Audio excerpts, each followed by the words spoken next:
Saħwa. Nilqawkom eżi saħwa il-lejla ġewwa River of Love, Christian Fellowship Malta. Għal daw kollha li intom isegwuna madwar Malta u għawdex u forsi daw koll minn ġewwa l-Awstralja l-Kanada u pajjiżi oħra li intom Maltin, nilqawkom il-lejla. Jien nitolbu flimkien. Anzi qabdu l-Bibja fidejkom u għajdu di warajja. Mulej qaddis, kellimni mill-kelma tiegħek. Għatini revelazzjoni, iftaħ li għajnejja. Mulej grazzi li inti għandek kelma lija biex teħlisni u tkabbarni u timmaturani. Niddikjara minn fommi li jien għandi dak il-Bibja tgħid li għandi, jien dak il-Bibja tgħid li jien u jien kapaċi dak koll il-Bibja tgħid li jien kapaċi. Jien l-nes għal-kelma tiegħek għatu iktar ma nerġa' nkun l-istess iktar f'isem Ġesu Kristu. Amen. Halleluja. Morru fil-ktib tal-Luqa. Luqa kapitlu 18. Luqa 18. Il-messaġġ tiegħi llum mhux dejjem nagħtikom it-titlu, ma t-titlu tiegħi tal-lum huwa Min djufija għal Kristu fija.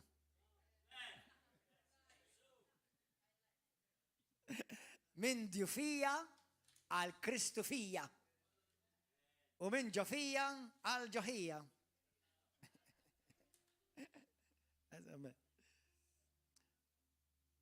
Ħanaqralkom Luqa kapitlu 18 minn vers 9.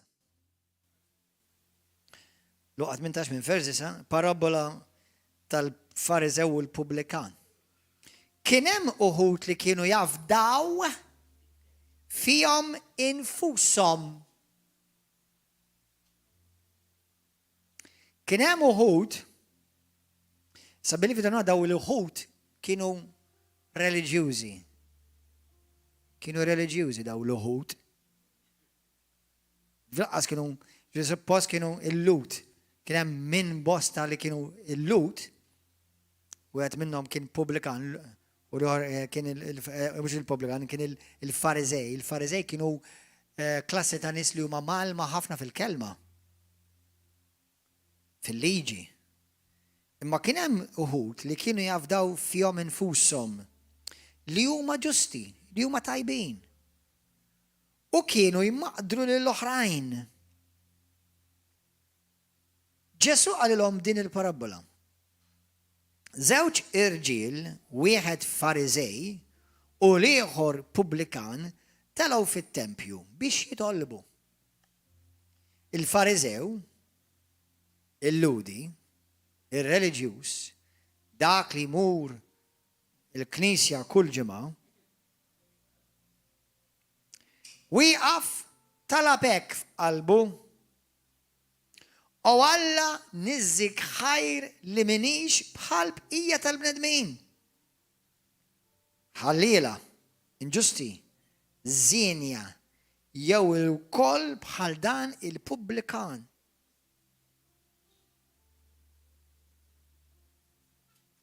Jiena nsum darbtejn fil-ġimgħa. Inħallas l-xhur ta' kull ma ndaħħal. Iżda l-Pubblikan bil-wifqa fil-bot anqas biss ried jerfa' għajnejh lejn is-sema, imma beda jħabbat fuq sidru jgħid: O Alla, ħenna lija għax jiena midneb. Ngħidilkom li dan il-Pubblikan u mhux l-ieħor ir-reliġjuż. U li jmur il-Knisja kull ġimgħa u jagħti d-deċma u l-offerti u mhux li jmur il-Knisja u l-offerti u jagħti d-deċma ħażin. Dan il-Pubblikan li jaraf kemm hu dajjef, dan mar lura li daru iġġustifikat. Għax kull min jitkabbar jitċekken. U min jitċekken jitkabbar. Dil-ġimgħa mhux l-ewwel darba ta' inni naraħ daw l-affarijiet qudiemi kemm inni fil-mulej ninnutom. Ma dil-ġimgħa ġejt inseh forsi iktar mis-soltu għax il-mulej jkellmek bil-istaġuni. Skont l-istaġun li tkun għaddej minnhom mulej kolmu jkellmek u jgħaddik u jagħtik lezzjoni. Il-ġimgħa bdejt nirrifletti kemm naf Kristjani li marru fid-dar tal-mulej, li tagħmdu, aċċettaw il-Kristu, anka bosta li ħadmu għal-mulej, kemm illum qegħdin kollha lura fid-dinja mitlufa, imkaxkra. Kemm minnkom taħsbu li l-Farizej li Ġesu qed jirreferi għalih kien perfett? Kemm minnkom taħsbu li kien perfett? Jiena naf ħafna nistalla, però l-ebda wieħed minnhom ma perfett. Ma naf ħafna nista l-mulej, grazzi mulej, ħafna minnhom qegħdin qudiemi, ma naf l-ebda waħed minnhom li jiena anka fajnejja ma narax xi difett. U intom qed taraw xi ħadd ukoll li m'għandux, li mhuwiex m'għandux difett.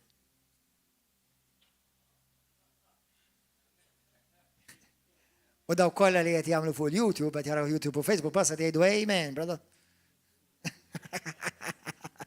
Ħankompli naraħ dal-video tajjeb ġej.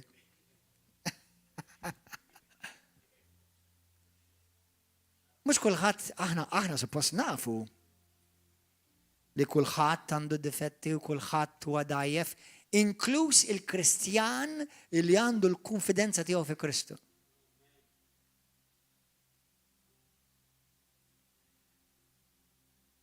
U dal-messaġġ irid namalgamaħ ma' dan il-kunċett. Darba Kenneth Hagin, raġel talla kbir, kien qal frażi, kien qal ħafna affarijiet tajbin, da mhux waħda, qal ħafna, ma waħda mill-affarijiet li qal huwa din. Qal huwa tajjeb li aħna kuljum niddikjaraw minn aħna fi Kristu, li jiena kapaċi għal kollox u jiena niflaħ għal kollox permezz ta' Kristu li qawwini. Tajjeb. Tajjeb li jiena ngħid akbaru dak li hemm fija, dak li hemm jammar fija minn dak li hemm fid-dinja. Dak tajjeb, dak kollha ma veri u vera. Però wkoll tajjeb li kuljum niddikjara li jiena mina xejn u min kapaċi għal xejn mingħajr Kristu.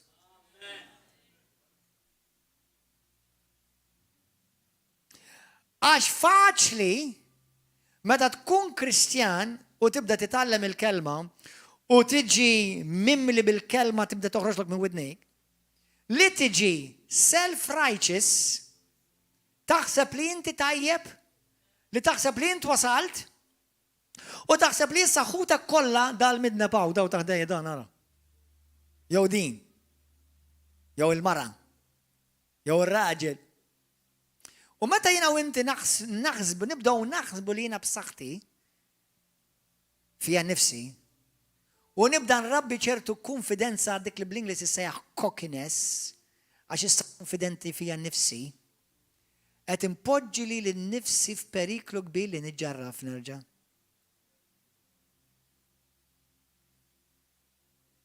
Għalkemm hemm Kristjani li ġarfu minħabba diversi affarijiet, naf ħafna Kristjani li saru konfidenti fihom infushom, saru cocky, mhux konfidenzi fi Kristu. Le li jiena issa, jiena dik jiena issa dik lebta, le dik żgur mhux ħadd misni. Tajjeb tal niddikjaraw l-affarijiet għax hemm bilanċ. Tajjeb li nemminhom għax jiena m'għax niddikjara li jekk ġejja marda ħanoħodha jew ħajkolli tentazzjoni ħanaqabel fors. Imma kemm hu tajjeb li niftakru aħna żewġ naturi, ġifieri għandek in-natura tad-dinja u għandek in-natura tal-mulej. U waqt li jiena niddikjara u nemmen u nibbaża fuq l-Iskrittura min jien fi Kristu, kemm hu tajjeb li niftakar kemm min jien regolari mingħajr Kristu. Għax il-moment inti tinsix meta ara, jiena u inti kollha kemm aħna ħriġna mill-Eġittu. Kemm minnkom ħriġtu mill-Eġittu? Kollha kemm aħna ħriġna mill-Eġittu. Qed ngħid aħna l-veri għall-Kristjani. L-Eġittu tfisser id-dnub, il-passat tiegħek droga, pornografija, adulteru, gideb, tqasqis, dak huwa l-Eġittu tiegħek. Però hemm il-faruni li ħajbqa' jiġri warajk. Billi inti ħriġt mill-Eġittu, il-faruni għadu ma jaqtax qalbu, xorta jibqa' jiġri warajk jikklejmjak.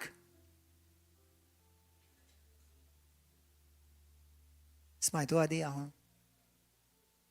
U l-moment li inti tibda taħseb li inti b'saħħtek fik nifsek u inti okej, u issa inti superjuri, u diabli ma tgħidix ta' biklim, tibda taħseb inti hekk, tibda taħseb fik nifsek int. Tispiċċa tiddajjef u tispiċċa ssir konfidenti fik nifsek u tinsa li l-konfidenza tiegħek hija fi Kristu.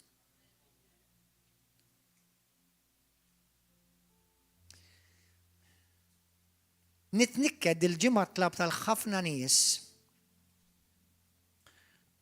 Tlab tal-ħafna nies, apparti li tlab talija u għal-familti u għal-bosta li naf, ma tlab tal-ħafna nies li kienu xi darba jaqdu fid-dar tal-mulej. Kienu ministri, kienu responsabli. Kienu anka min jipritkaw.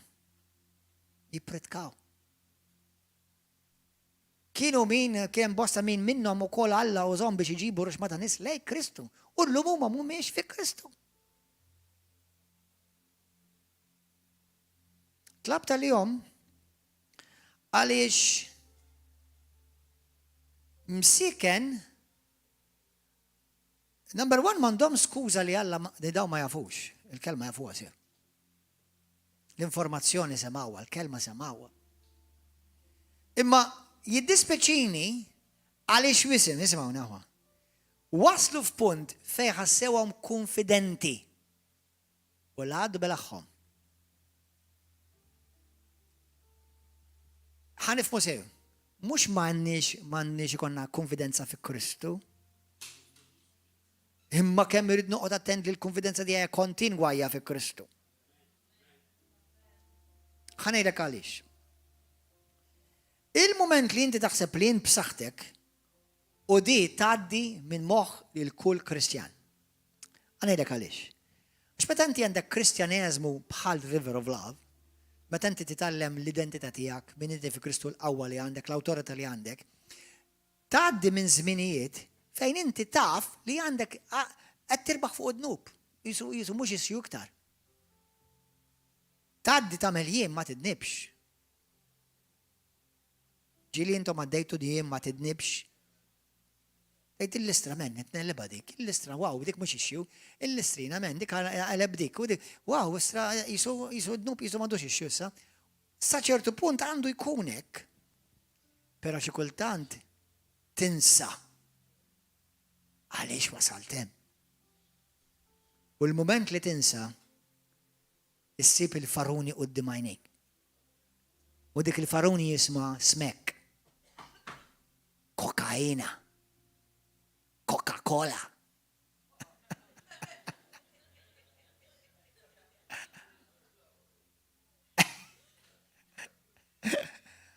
Ixini, dik li inti rbaħt fija kif tkun b'saħħtek u hemm fuq u tiddi. Ġejlek ħalli nara kemm hemm b'saħħtek. U jekk inti hemm ċertu affarijiet li inti biex issir b'saħħtek fi Kristu tittamilhom regolari. Taqra l-kelma, titlob u tixxierek. Fl-esperjenza tiegħi, ħafna min-nies li jiżżersqu u jiġġarfu jibdew naqsu waħda waħda. Xierka, naqsi. Ma tantx għadni naqra bibja. U jispiċċattal. U tintefa'. U jiġi l-għadu, li xi darba inti jaffixklu rasu u jirbaħu fuq rasek. Ix-xitan paċenzjuż jistennik. Jistenna. Xitan m'għandux ħin jitlef, għax diġà tilef kollox.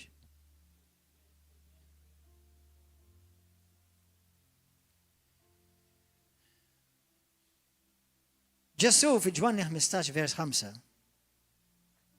jgħid lid-disċipli tiegħu mingħajri intom ma tistgħu tagħmlu xejn. Mhux mingħajri ma tagħmlux ħafna affarijiet. Mingħajri ma tagħmlu xejn. Kemm importanti li jiena u inti nibqgħu konxji li mingħajr il-mulejjim ma nagħmel xejn. Meta jiena nibda nsir konfidenti, nibda subconsciously, mux għed nitkellem appartament, ġifieri, nibda ngħidha daw l-affarijiet jibdew jgħidu subconsciously jibdew jsiru l-affarijiet. Tibda ssir konfidenti, taħseb li b'saħħtek u tista' tiġi u tibda taħseb li inti infallibbli. U dal-ħsibijiet jgħaddi minn ħafna mħuħ Kristjani. Li kieku mhux hekk, kieku l-Iskrittura ma twissix, intom li intom b'saħħitkom u intom wefqin, oqgħodu attenti li ma tiġġarfux. Mhux qed jgħid li d-dgħajfa dik li b'saħħithom qed jgħidha.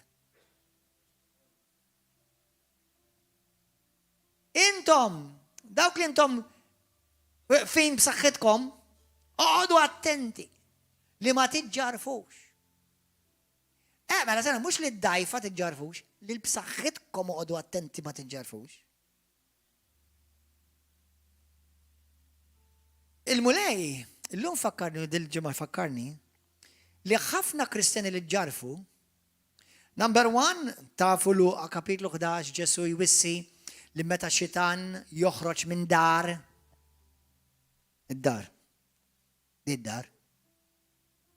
Dik id-dar tiegħek. Meta demonju joħroġ minn din id-dar, demonju ta' addiction, demonju ta' ejra, demonju ta' mart, demonju ta' oppressjoni. Meta xitan jitlaq. Ġesu jgħidlek f'Luqa 11, imur ifittex fejn ħajokkupa u ma jsibx.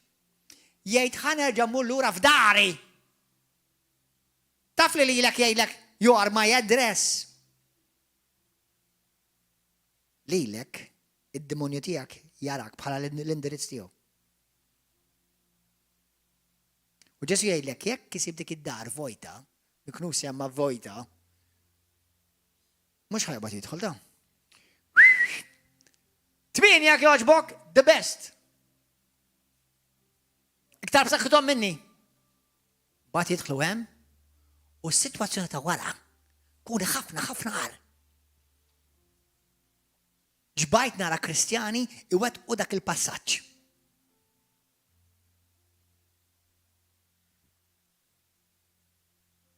Ġbajt, dispjaċir ta' ġifieri, nara Kristjani li kienu b'saħħithom jiddu għal Kristu illum mhux min għandhom turrun. Għax ma semawx, għax ma baqgħux umli, għax ma baqgħux konsistenti. Issa, is it too late? Hawnhekk fejn inti tittisma' dil-kelma. It's not too late. It's not too late. Sakemm għadek qed tieħu nifs mhux tard wisq. Ma ir-realtà hija issa għandek battalji kbar. Dil-ġimgħa ntqajt ma' xi ħadd li ftit ilu il-persuna il-mulej ħellesa minn xi 26 sena ta' addiction ta' droga. Għamlet il-programmi kollha ta' droga f'Malta, kollha għamlethom. Fejjaqa lil dil persuna l-mulej minn marda fid-dejn.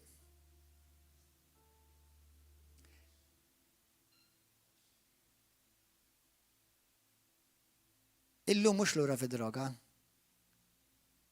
Issa fid-droga, fil-ħmieġ, fis-serq, u dak kollu qatt ma għamel qabel, issa tjagħmel iktar.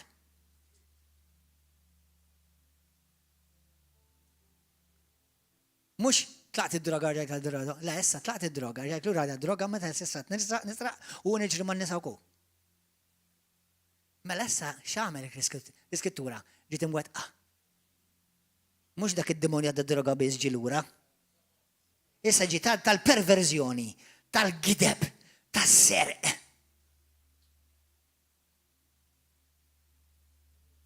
Persuna oħra li wkoll il-persuna l-mulej li kien ħalessa mid-droga. U kombinazzjoni persuna oħra li l-mulej fejjaqa minn marda li ma tfiqx. Persuna oħra.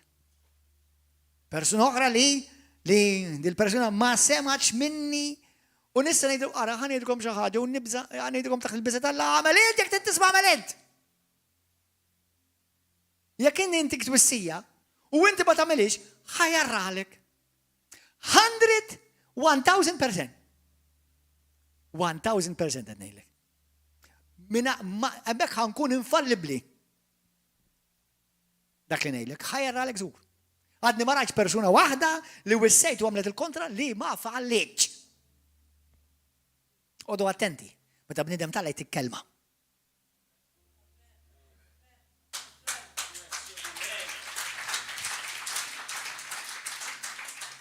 U ma neħux pjaċir nara titwettaq. Imma lekk Alla tanna rajja, apostli, profeti u għallima biex jagħmlu, biex il-inti l-ġisem ta' Kristu tgħinu jimmatura. Mhux biex jana nagħmel preach. This is the least I do. Da mhux għaw jekk hawn xi ħadd minnkom tasbu biex isir pastor biex joqgħod tibrilka, this is the least. Dik l-inqas ħadd tagħmel.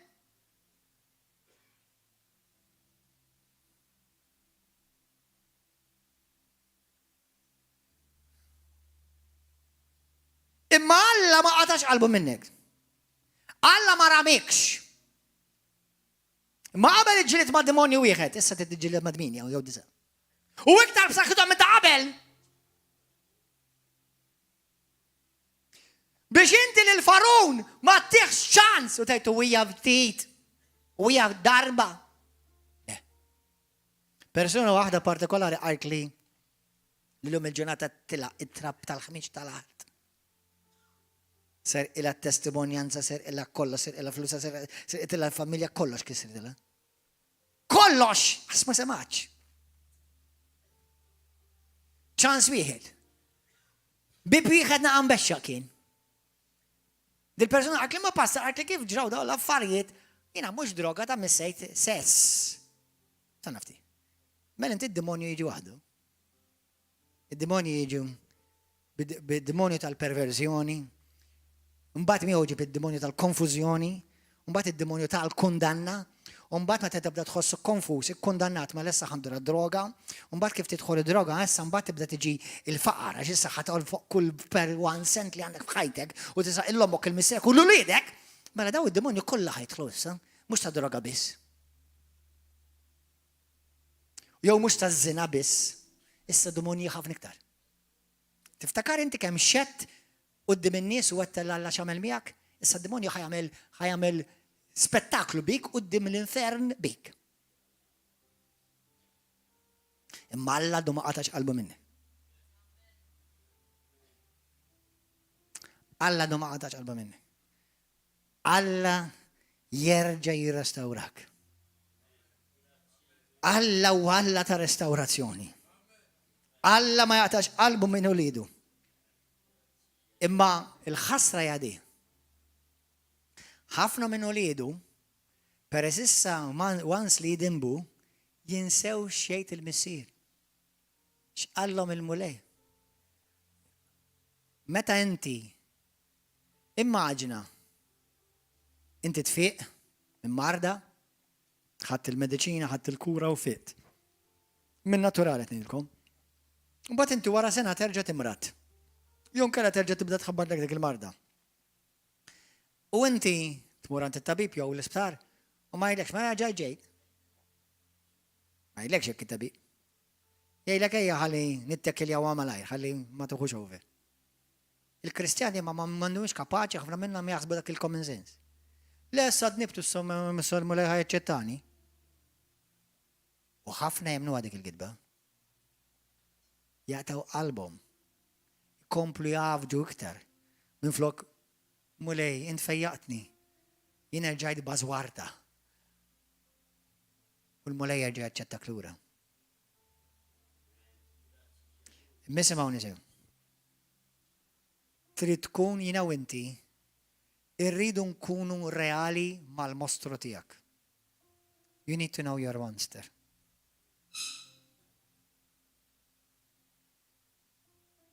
Not you need to know your God only, you need to know your monster.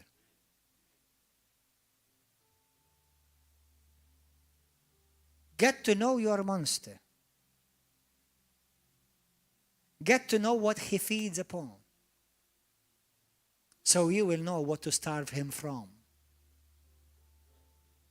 Kuna fil-mostru tijak, ħalli inti tkun taf ukoll minn xiex għandek taqtlu bil-ġuħ. Importanti tkun taf x'mostru għandek. Mostru ta' droga, mostru ta' tipjib, mostru tal-alkohol, mostru tal-lob, mostru tal-pornografija, mostru tal-zina, mostru tal-adulteru. Kun għaf il-mostru tijak. ħalli mid-ġufija tijak, Alla joħroġ saħħa minnek, imma titkun strateġiku. Id-demonju huwa strateġiku. Titkun strateġiku. Ma tistax jgħidu lejna b'saħħti ma naqax. Ħada! You're playing in the wrong playing field.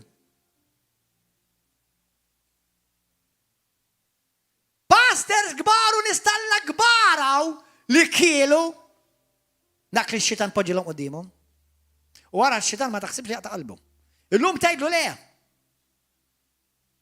Għada bli tgħidlu aħjar le. Ba tgħidlu u jgħam billi nipprova darba. U jkun belek. Mela kif ħankun strateġiku, pastor? ċertu nies trid taqtagħhom kompletament, totalment blaħnina minn ħajtek. Totali. Imma jaħasra taf kemm għamel magħna għala bibi għax huwa l-mezz li x-xitan qed juża biex ilek waqqaf dak id-dnub li ħajqdilek ruħek fl-infern. U x'jiswa li tmur l-infern mal-ħabib?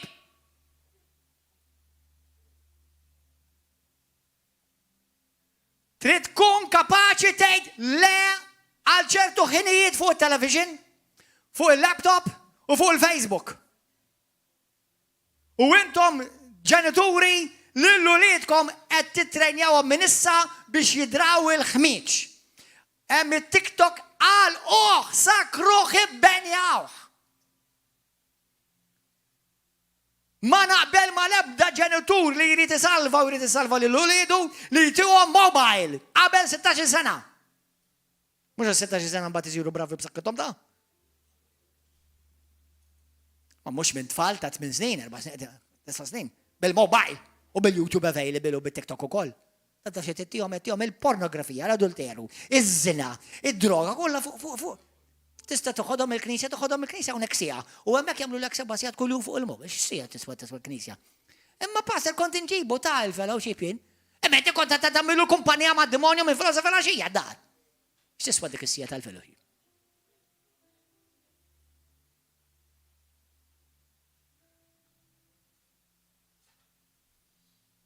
U tiġi xtejli għax it-tifel tiegħi u t-tifla tiegħi ma nikkontrollajiex, mur għamel some parent skills. Għamel some courses tal-parent skills. U jekk qed tipprova ġib iktar tfal iġibx m'intix kapaċi. Ġibx iktar tfal m'intix kapaċi trabbihom. Għax qed twellet u liet l-infern.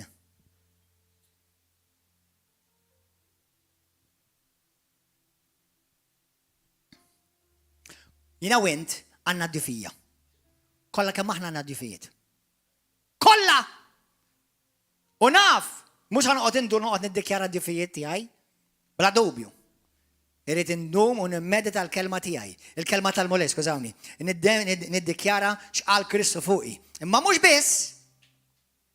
Irid nara kull bib, kull xaq li hemm ta' tentazzjoni f'ħajti. U ċertu nies ma narahomx iktar, ċertu postijiet ma mmurx iktar, xejn iktar. Jekk għandi bżonn tantu apost li bżonn mur, naqbad xi ħadd oħra mur. Għalija. Forsi restaurant, passera x'in għamur x'in għand restaurant. U rrid inġib il-bottijiet tal-vażola minn hemm, u dak minn beħ il-bottijiet tal-vażola dawk għandhom id-droga. Kull meta mmur hemmhekk mhux il-vażola biss joffrili wkoll ħaxixa. Mela ħejja, jew biddel il-bottijiet tal-vażola. Sewwa?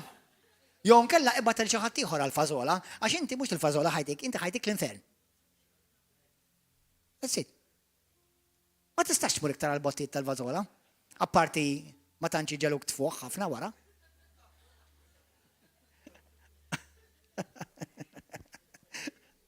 Għaw xi ħadd qed jifhem xi ħaġa llejla. Biex inti u jiena ma nikbrux konfidenti fina nfusna.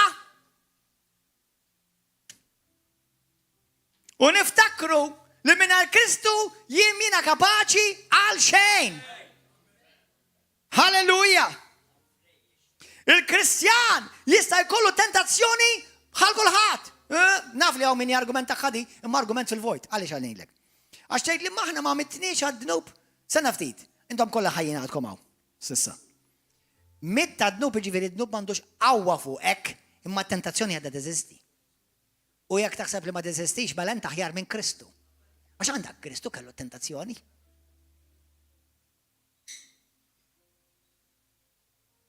Anka Kristu ġi tentat il-Bibja. Issa, mhux bil-fors taqa', imma inti kemm darba ħadd poġġilek innifsek quddiem it-tentazzjoni kontinwament. Ikollok ġurnata jinnaf biologically m'intix ħossok tajjeb. Ikollok ġurnata l-kelb ta' gumbetta x'qadlek ma' nafsu u tgerbibt. Kollok xi ġurnata fejn wasalt it-tart ix-xogħol, jew kellek xi ġurnata jew ir-raġel ħatfek u kelmek ħażin jew il-marajtet miegħek u kizret, whatever, u daqsik, u titlef kollox.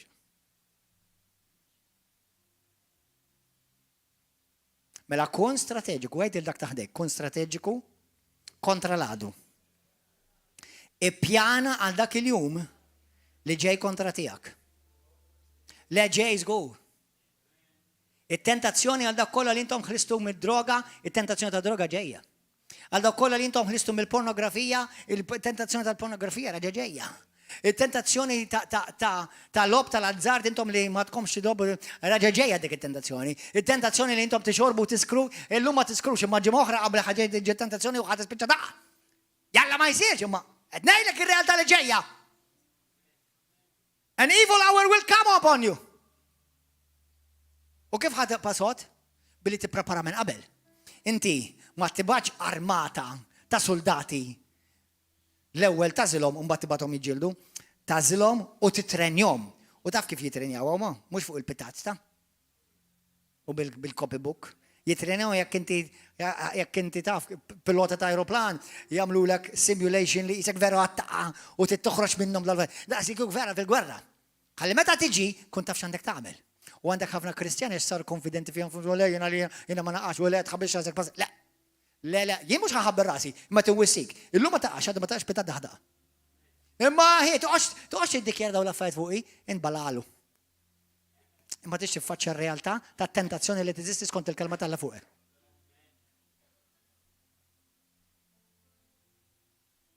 Mela inti u jiena, inti taf. Il-tentazzjoni ħateġi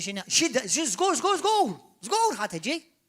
U ħanejdilkom, dawk li intom il-mulej ħeliskom minn affarijiet, sa tkun marda ta' jew tqas qis. Sewwa, jew ħelsek minn xi ħajja ta' adulteru fiż-żina, jew tiġri man-nisa, jew mal-irġiel, jew mat-tnejluba. Jew il-pornografija, il-mulej ħelsek u inti tlabtu Alla ħelsek. Mela se nafsi. Mela l-internet ma tistax iżżuru minn ċertu ħin il-qudiem. Ma tistax. Mela, per esempio, ngħid per esempio wara d-disa ma nidħolx fl-internet. Jew wara l-10 ma nidħolx fl-internet. Ma nafx. Tittara inti meta ħafna drabi jekk tinnot inti issib li hemm pattern ta' meta tidneb.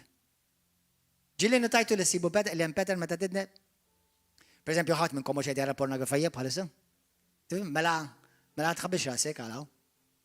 Imma taf li per eżempju naf inti tmur id-dar, kellek xi argument mal-mara jew mar-raġel, sewwa u ftaħt il-Facebook għax m'għandekx tagħmel, u f'daqqa waħda telaqatlek waħda. U l-ewwel rajt image żgħir. Mbagħad rajt image naqra iktar. U peress li d-dnub mhux sodisfatt, ikun irid iktar, mbagħad ħalt għal iktar affarijiet. U mbagħad inti titkisser u tiġġarraf u inti tibda tikpi, tgħid tara x'għamilt ma rassa mhux ħammel iktar il-fellowship għax jiena ipokritu. Le m'intix ipokritu, inti waqgħid fid-dnub, m'intix ipokritu. Sewwa, imma x-xitan ħajprova jġielek temmel inti ipokritu, m'intix vera Kristjan u Alla lilek ma rridx jaf bik għax inti issa dniebt id-dnub li ma jinħafillekx li hekk boħra.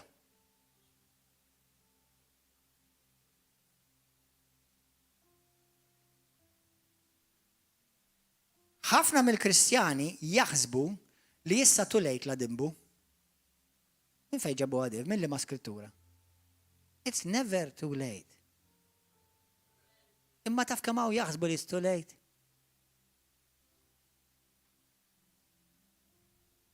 Mela, kun reali, morru ġagbu wieħed. Halleluja. Ġagbu wieħed. Taqbdu xi ħaġa żaħwa? Ġagbu wieħed ammen. Vers 12, naqrawa. Ħin il-bniedem li jistabar fit-tiġrib. Għax wara li jkun eleb it-tiġrib jaqla l-kuruna tal-ħajja lil mulejwiet il dawk li jħobbuh. Waqt li tkunu mġarbin, araw li ħadd ma jgħid Alla qiegħed iġarrabni, għax Alla ma jistax iġarrab għal ħażin, u anqas mu se jġarrab il-ħadd, għax kull bniedem imġarrab jinġibet u jitħajjar mill-passjonijiet tiegħu stess. Imbagħad il-passjoni meta tnissel tilet id-dnub u d-dnub meta jilħaq il-miljat jew iġib il-mewt la titqarqu xaħwa eżis tiegħi. Isimgħuni aħwa. Irġiel, intom li kontu fil-ħajja tal-ħmiġ ta' sesswalità perversa fil-passat. Jekk inti taf li inti jattirawk il-boys, imma inti ma tix dik it-tip ta' ħajja, toqgħodx tiċċajta mal-boys.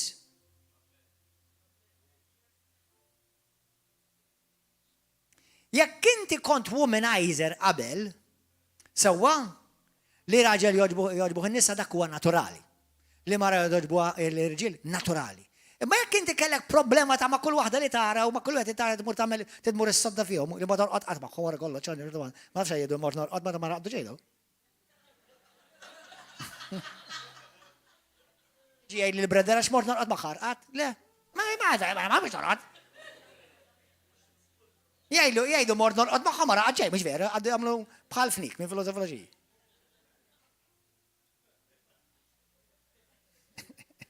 Ma nafx għalfej jiddu la mor norqod ma ta' mux raqdu marru. Imma msommen. Mela inti jekk kellek tentazzjonijiet.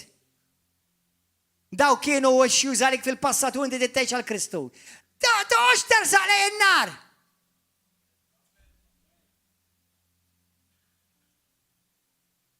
ċertu friends fuq Facebook, ma għalfej din friends fuq miegħek fil-Facebook tiegħek.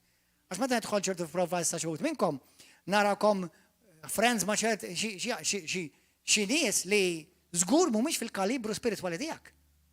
U ma tevanġelizzaw lilek. X'naħseb hekk qed mhux inti tevanġelizza lilhom. U ma tevanġelizzaw lilek, u ma tiġbdu lilek lej il-ħażen mhux inti lej issewwa.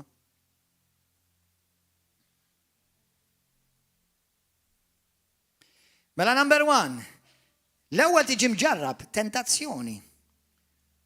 U din it-tentazzjoni tibda tħajrek, tibda tinġibet, tibda ġibdek. Mbagħad tispiċċa taġixxi fuq dik it-tentazzjoni u tidneb. Mbagħad tidneb u tidħol fid-dnub. Id-dnub li qatlek issa qatlek xi tfisser qatlek. Li issa firdek minn Malla, qatalek ix-xirka tiegħek minn bejnek u bejn mulej. Ma dekx tħossok li huwa bejn mulej li inti issa ħaġa waħda mal-mulej issa għandek kundanna, tħossok maħmuġa, tħossok li issa Alla mhux ħajsma' t-talb tiegħek. Issa, peress li issa l-ħass jieħu over, mhux iktar l-ispirtu tal-Alla, allura inti tibda tisma' l-ħass u ħafna drabi tispiċċa, issa la ħatta ma la issa nkomplu nieħdu. Ma issa la rajta issa nkomplu naraw. U issa la fattarta darba issa nerġgħu nfattara. Tafmuħa? La fattarta darba, ħallija darba, indem. Alla qed jistennik tersaq lejh tindem. Mhux tersaq lejhom għax ħana mulej. Għax jiena fejn fil-sensa, jiena raġel tajjeb jiena mmur il-knisja. U nagħti d-deċma. Il-pastor inħobbu, nagħmellu likes tal-pastor. Itla' minn qudiemi. Tifhem issa kif daqqa waħda qed nafdaw fit-tajjeb tagħna. Minflok jiena Kristjan. Mulej qaddis m'hemm xejn moħħbi quddiemek. Tidra kollox, jiena dnibt kontra tiegħek mulej. Jien maħmuġ. Mostru. jew mostra. Għavolja nila nider ħelwa minn barra u nider tħuli minn barra imma ġo fija mostru għet jikolni. Meta tibda teknoloġija dak id-dnub, tibda tfiq. Fit-tieni Korintin 4, morru hemm. Tieni Korintin kapitlu 4, vers 7 semgħu kemm sabiħa l-Iskrittura. Dan it-teżor qiegħed għandna f'ġarar tal-foħħar. Ħalli bekk jidher sewwa l-kobor ta' dan ta' din l-qawwa ġej minn Alla u mhux minna. Jiena u inti ġarra tal-foħħar. Aw minnkom vażun tal-fjuri. Imma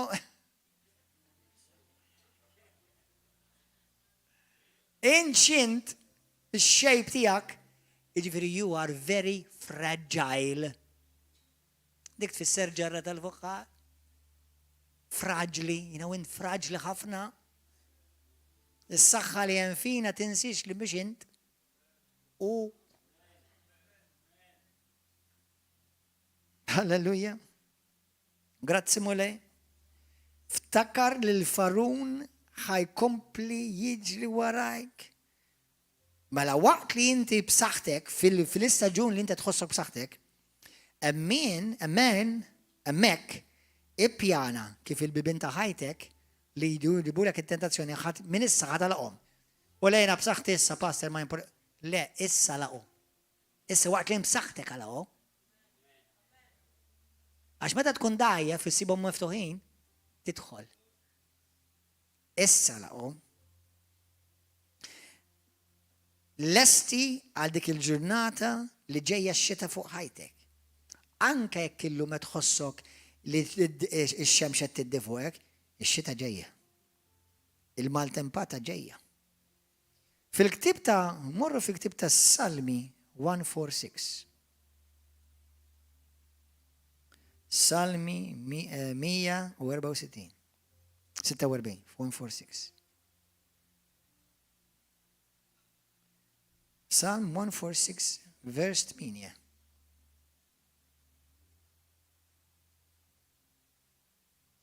Hallelujah. Il-mulej jiftaħ għajnejn l-omja. Il-mulej li jerfa l-milwijin, jerfa l-min? L-minu għawil, milwi, bend. Il-mulej li jħob l-ġusti. L-min jerfa l-mulej? L-minu għawil, milwi. Umli. Kun umli. Fis-salmi, fil-proverbi 28. Proverbi 28. Nisimawa Proverbs 28. Tajtek. Vers 13. Min jaħbi ħtijietu, min naħbi, u d-mala ma sax naħbi ħtijieti, ma jiksibx ġid, imma min jistqarrom u jaqtaħħom jaqla l-ħnina. Jisjak, kiena u inti irridu nkunu umli, u nibqa umli anka meta jena b'saħħti fil-mulej. Ftakar aħwa ix-xitan Luċifru kien b'saħħtu. U d-dnu belaw għax kien b'saħħtu fih innifsu. Nesa li dak kollu li huwa Alla għamlu. U ħasab li huwa xi ħaġa u jrid il-qima, jrid l-attenzjoni.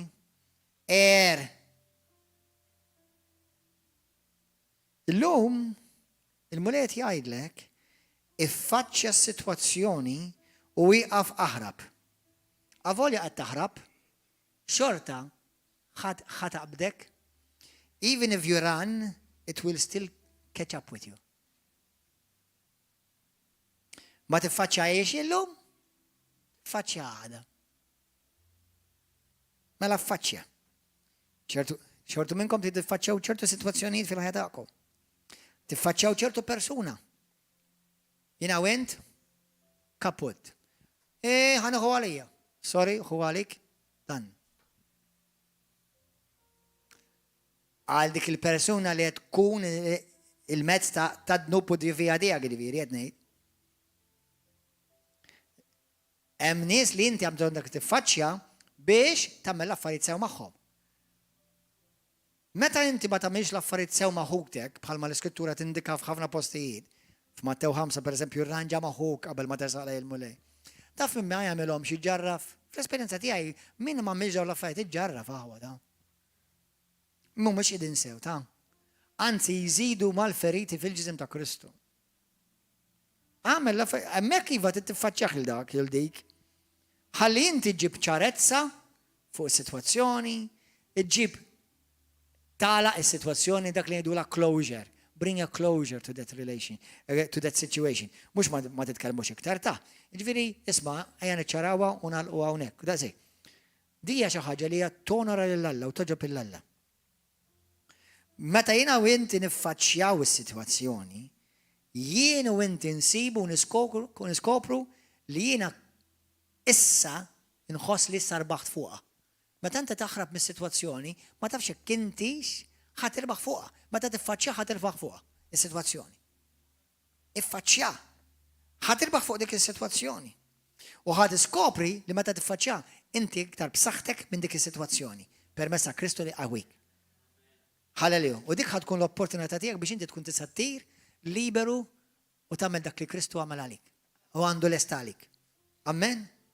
Tiftakru fi ktib ta' Salmi 23 tgħid ħana qaraħħilkom malajr. Salmi 23 morru. Imqar jekk nimxi f'wied lam vers 4. Fil-ispirtu tiegħi llum irid ngħidilkom dal-kliem. Id-dnub, it-tentazzjoni ta' x'inhu hu d-dnub tiegħek, jista' jkun relazzjoni, tirranġa relazzjoni, tiffaċċja dik ir-relazzjoni. Jista' jkun tiffaċċja dak il-brother, dak is-sister, biex tirranġaw l-affarijiet bejnietkom, biex tikklarifikaw l-affarijiet. Imma jekk huwa dnub jekk huwiex pornografija, adulteru, żina, droga, xorb, jekk huwiex dnub xi vizzju ieħor tħobb qas. Jew inti xerrid xi gideb wara kontra xi ħadd. Dak huwa il-wied mudlam tiegħek. U dak jgħidulu l-miet mudlam huwa wied fejn id-demonju jrid joqtlok f'dak il-wied. Id-demonju jrid jispiċċak hemmhekk. Imma inti m'għandekx għalfejn tmut hemmhekk. Ibqa' miexi. Ibqa' miexi. Ħares lej il-mulej. Għax iskrittura tgħidlek li l-mulej xorta waħda ikun miegħek. Issa, ovvjament, meta tkun fis-sewwa mal-mulej, tħossok ħafna aħjar, ma jfissirx li għax tlaqtu inti tal-ekwita. Isma'wni hawn, li kieku għax tlaqtu inti tal-ekwu inti qatt ma tista' tindem.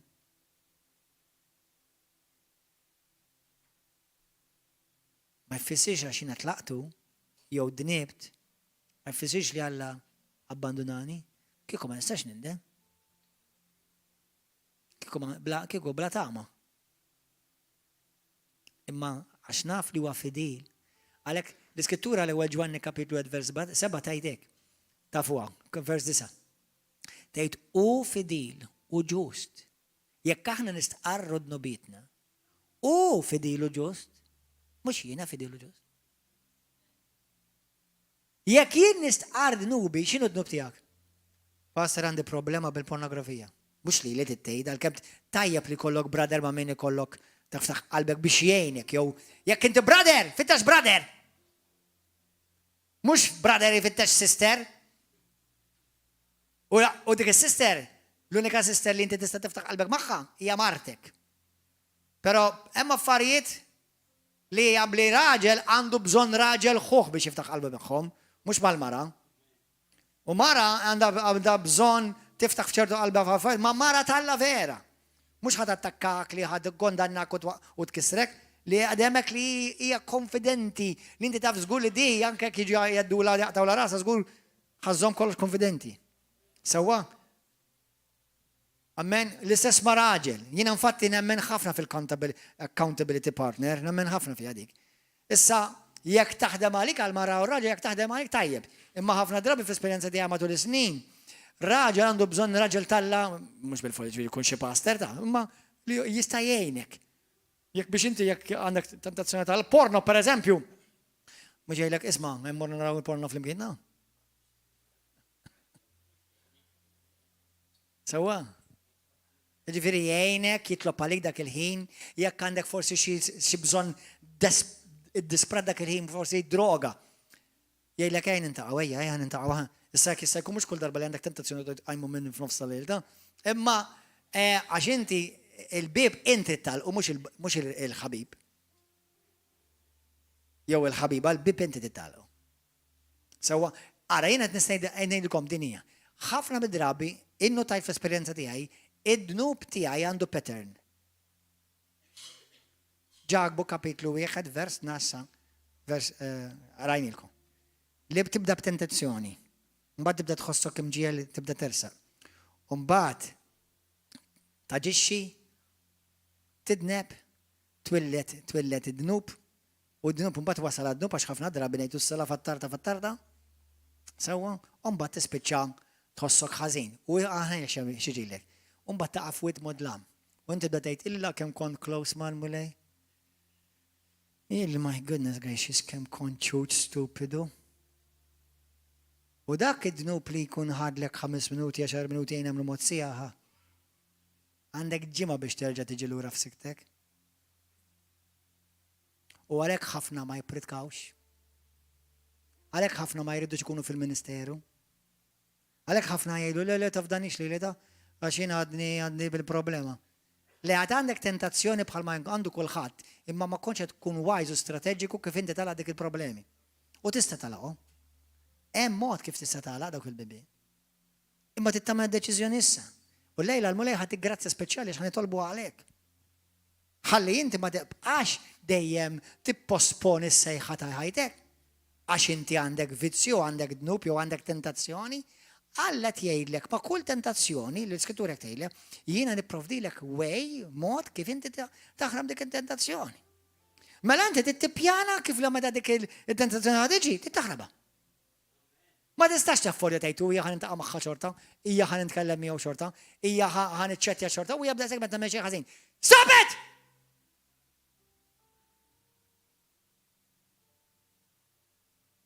Ejli x'ħajġrilek jekk ma dik il-mara li ċett jgħid u mhix martek u dak il-klim jettilha joħroġ baraħ x'ħajġri.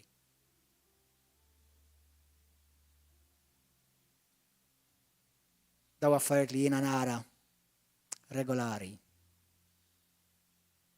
U nibda ngħid imma kemm hawn minnu tuba.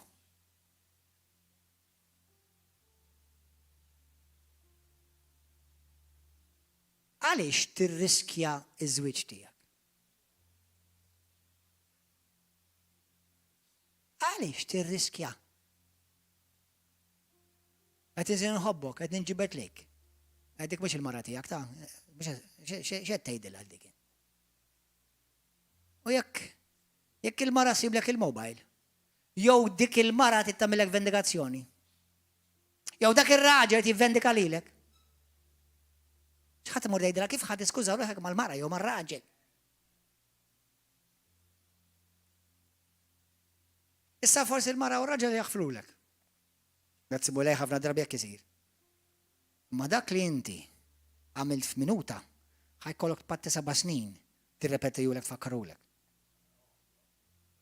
U meta tfakkarulek toqgħod tgħidilha għandek inti t-tort.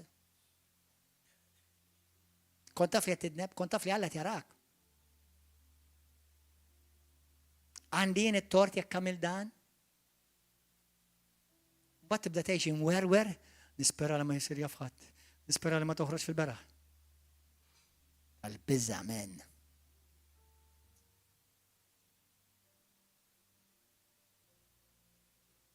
Pastor ġewwa l-Amerika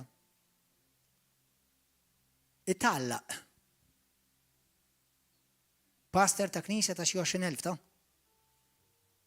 Mhux knisja wara r-rokna ma' jobija. Ma nafx milli ma problema għadda f'ħajtu, ma prostituta. Tgħidli li kien raġel talla kieku ma kienx imur. And balalu. Kull raġel talla għad baqalu. is-sintomi kollha jaħdmu bħal kull mara oħra talla. Mela inti tkun strateġiku minn qabel tipprepara għal dak il-jum. Mbagħad dik il-prostituta għedditu li jekk ma jaqpax jiġi magħha ħadd ikxfu. Mela da sekk ikkapparratu. U manipulatu. U issa kripasser huwa taħt witchcraft ta' waħda li jkollu jimur jagħmel sess magħha bil-fors u jtija dak li trid bil-fors għax qed jibżel li mata u tallaq.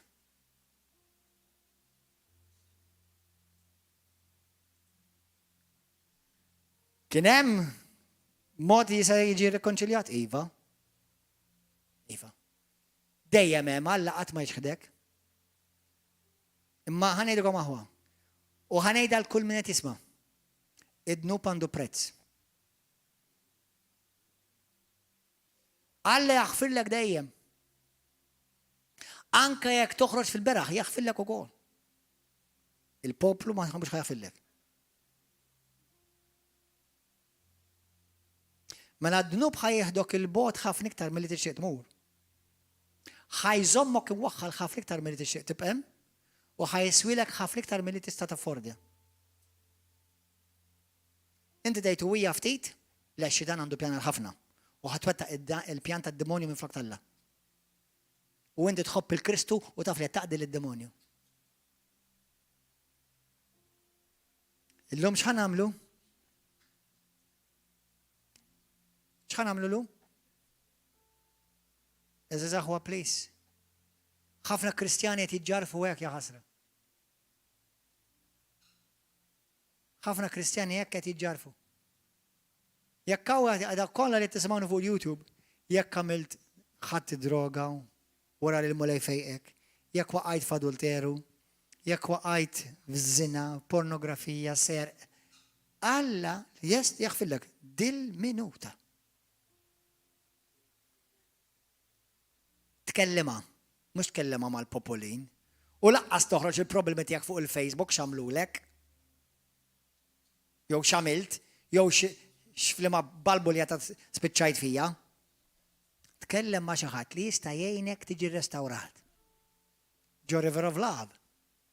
Ħassib min jgħinek. Mhux River of Love biss, hawn ħafna ħwa anke knejjes tajbin li huma lesti li jgħinuk. Ma jekk inti kont parti minn din id-dar u inti tbijet u inti ma kontx kapaċi tkun li miegħek innifsek u tgħid tara ħa niffaċċja dis-sitwazzjoni. Naf persuna oħra. Kien wieħed mill-leaders. Kien fdat. Waqaf ruxma ta' problemi. Persuna oħra li naf ukoll kienet ukoll parti mill-fellowship għal ħafna snin. Il-mulej kien fejqa u għamel miraklu kbir miegħu. Illum qiegħed jerġa' jaqgħad fid-droga u jmexxi droga. Dan l-istess persuna li rax ma ta' nies jinħelsu mid-droga u mixjata naqgħu. Kif wasal hemm?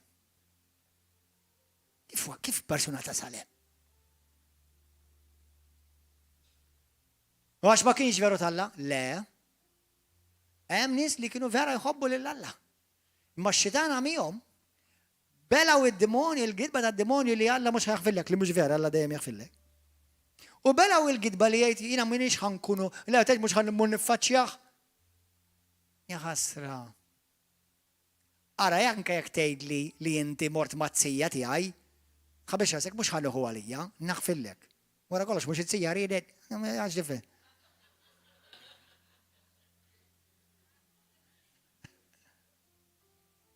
Indem, iffaċċja d-dnub. Jiena kelli naħfer lil min ittanta lil Marti ġol knisja. Praise God, għandi mara sabiħa, oġbitu. Għalek ħattajna għas-sabiħa. U l-mara ma tuħuġ għalija, meta ċaħat jiffansjani.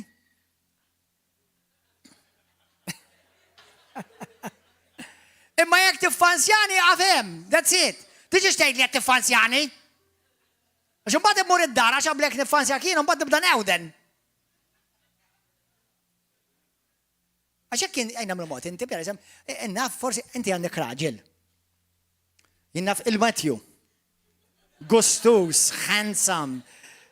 Sawa, nħobb il-mulej, u inti tmur tgħidlu, brother, straveru qed naħseb ħafna fik, qed tqolli ħafna ħalm fuqek u qed nifanzja. U dan issa kif jibda jarak, ħajibda jħossu skomdu bik. Anzi, jew int skomdu meta tara lilu.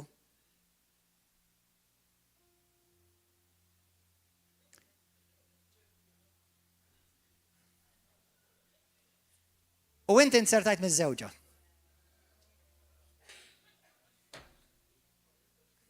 Qed taraw kif naqdu l-oqiedi. Għax mela, u mhux ovvja li tajjeb li jkun hemm waħda ma' single u wieħed single u jekk jidhom jifanzjaw il-xulxin. Praise God. Għamlu l-affarijiet sew, taġlux, għamlu l-affarijiet bordni, għal-ġid tiegħek. Għax kull min ma semax minni, illum qiegħed fil-ħama. B'onestament, letteralment qed ngħidilkom. Isma' mill-bniedem tal-la għal-ġid tiegħek. U anke jekk ma taqbilx, isma' minnu wkoll. Għax inkella s-sottomissjoni fejn tiġi. Is-sottomissjoni ta' għaliex qiegħda għax ikollok tissottometti fejn ma tifhimx u ma taqbilx, allura tissottometti. X'inkella m'hemm bżonn sottomissjoni jekk dejjem taqbel. Is-sottomissjoni hija bżonn juża għax mhux ħadejja ma taqbel. Ma basta ma prinċipji tal-la nitkellmu aħna, biex nitkellmu fuq ħanejdlek murħu l-ħaxixa u inta xi sottometti li hija tuħu l-ħaxixa. Fil-każ intik platt salad. Amen. Amen. Ġifieri aħna nitkellmu fuq prinċipji tal-la u inti kun kapaċi sottometti, as simple as that. Sewwa, ħalali, jekk inti jkollok relazzjoni ma' dak li jkun mal-pastor tiegħek, mar-raġel tiegħek, mal-boss tiegħek, jekk ikollok relazzjoni ħafna bidrabi, titkellmuha u tirranġaw. Simple as that. Halleluja! Glorja l-mulej. Glorja l-mulej. Id-dnub, fiħ pjaċira ftit saġun, imma kemm għandu affetti koroħ.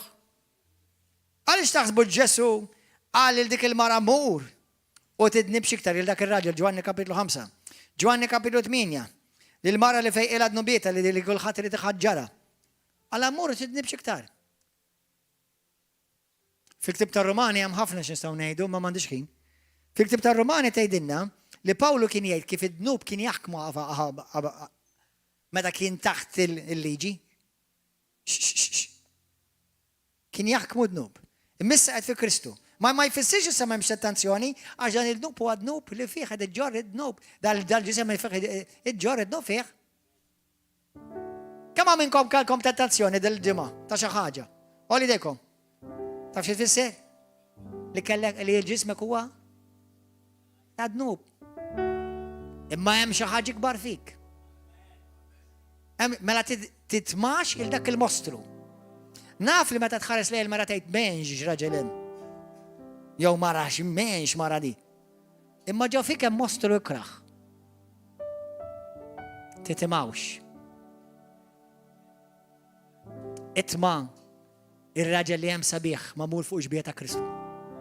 Iġbed Kristu. Umu bil-wifqa. Ħanitolbu fl-imkien. X'ħanamlu lejla? Ħanamlu żewġ affarijiet.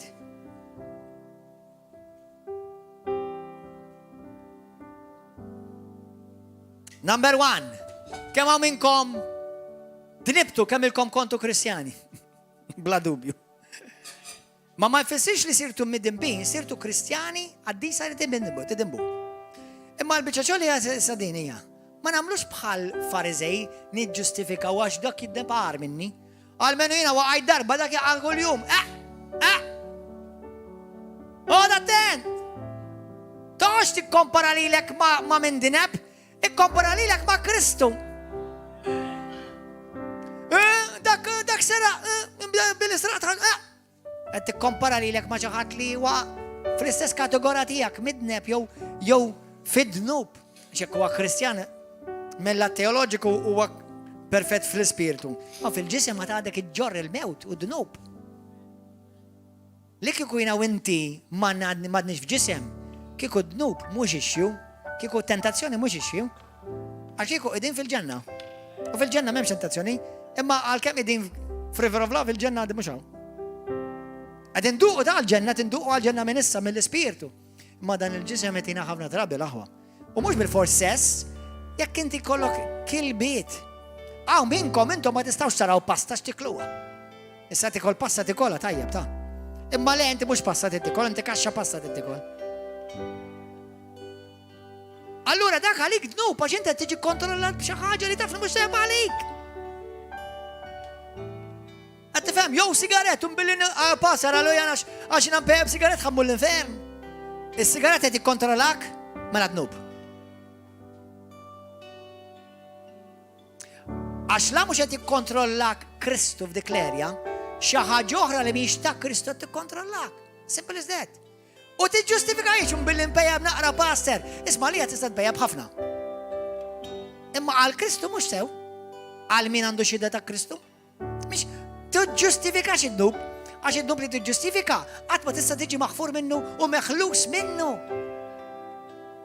Jekk isma' jekk kien għandi problema ngħid mulej. I have a problem. Mhux u jibda jsejk mhux ħaġa żgħira. Le tgħid hekk. Le għandi problema. Għandi issue. Mulej għaddis aħlisni. As-simple. U l-mulej jara kumli, jara qed tkun reali. Il-mulej jara li inti qed tbaxxi lek innifsek. Le xina b'saħħti fil-mulej. Iwa fil-mulej jimbsaħħtek. Imma inti taf li għandek il-mewt iġġorra miegħek kuljum. Għandek mostru u għandu l-ġuħ. Dak il-mostru għandu l-ġuħ. Naf, għax jgħix ma' wieħed minnhom. Mhux qed nirreferi għal mara, qed nirreferi għalija. Il-mara għandha l-mostru tagħha. Amen. Gordon John Manxe, jien kemm jien midluk, għad għandi mostru ġewwa. U jekk nitimgħu jiblani. Mela d-djufija tiegħi. Min djufija għal Kristu fija. Halleluja.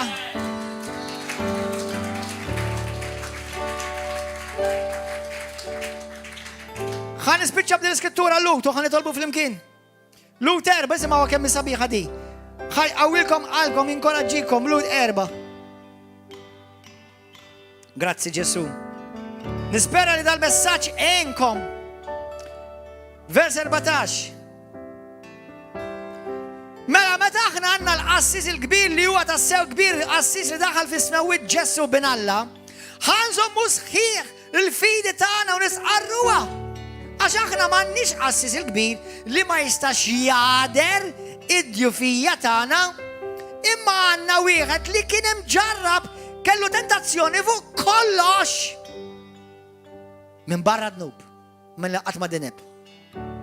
ħaners u mela l-qalbna qawwija lejn it-tron tal-grazzja biex naqilgħu il-ħnina. Imma tittaqla l-ħnina jekk tkun umli. Taqla l-ħnina mhux inti jekk toqgħod tgħid jiena m'għandi xejn, le taqla l-ħnina u l-għajnuna li għandek bżonn u li għandek meħtieġ, meta inti tgħidlu mulej. Naf li nsalvajtni u naf li jiena llum mifdi bid-dem ta' Kristu, ma mulej għandi dil-issue. Di mulej għaddis għandi problema hawnhekk. Ejni ħanelibha, tini strateġija kif jiena jekk għandi problema ta' droga, kif ħanelibha mulej? Inti ħlisni tiġà rajt il-ħelsin, imma terġa' tħabbatli. Mela qed attent min qed jiġi wara darek. Qed attent ġed tiġġustifika u tħalli u tmelles. Attent ġed tmelles. Dak il-qattus li qed tmerres għandu r-rabies. Imma taf kemm ħelu dak hu. Pussycat, pussy. Mbagħad ħadd ir-rabies. Qed titkellem rabies spiritwali ta' għax il-qattus dark ħelu bada imelles miegħu.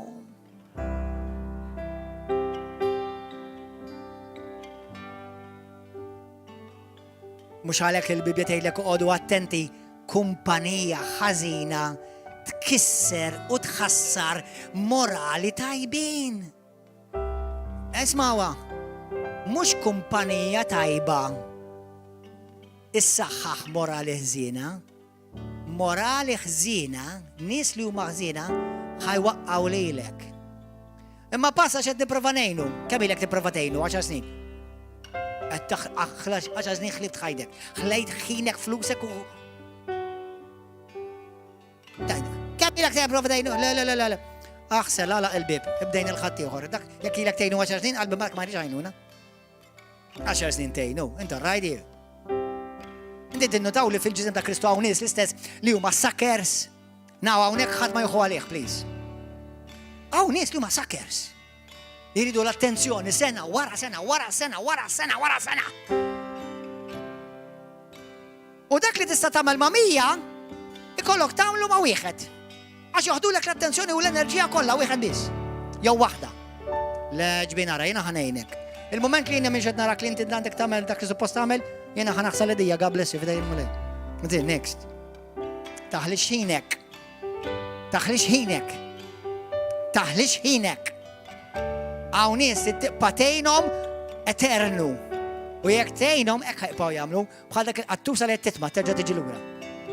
Qattaħħa u tola bil-ġuħ dik il-qattusa, ħadd ma tiġi iktar. Għajni tolbu. Mela number 1. Ammetti id-djufija tiegħek. X'inhi id-djufija tiegħek? Xi wħud minnkom droga, sigaretti. Da! Lob tal-azzard. Tqas. Marda kera dik. Ejra! Ġlied! Firdit! Ammet jara, jien għandi problema. Ma nistax nżomm kelma men irri bil-forsi nobżoqqa ma xaħat. Mela, endem. Issa, endem. Ammetti li dik hija problema f'ħajtek. Number 2! Issa, ħanindem minna u ħanitlob il-mulej biex jeħlisni minna. Number 3! ħanippjana. Mela dak il-post minix ħammur iktar. Unutli, tibatni xem biktar hi, jaxin tibatni xem. Mux ħammur emme, tibatni iktar klem. U għajja mux inti suppa b'saħtek fil-mulej. Le, b'saħti fil-mulej u għalek minn sejra b'saħti fil-mulej. Għax kien kunti ġamort.